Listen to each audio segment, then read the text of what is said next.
how to use King AI for free. Using King AI for free is very simple. On a mobile phone, I can simply go to my Play Store or App Store and I can search for the King AI application. When I do that, you can see the King AI application at the top, which is the image and video maker application.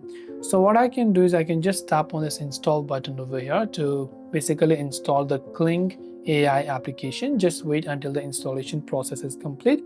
Now, unlike a large language models or LLM, Kling AI specifically focused on image and video making. So more than just languages, because there is too much of it already.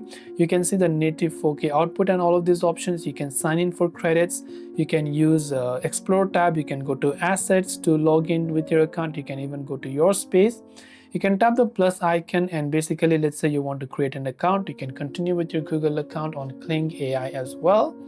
And when you've done all of this, you can agree and share. And now you can choose AI video or basically AI images, whatever it is. Add some frames, add some prompt. It will require some type of credits. Make sure you have enough credits and tap the generate button. This way you can use Kling AI for free. Hope this video helped you out, and if you have any questions, feel free to leave them down below. Thank you for watching and see you soon in the next video.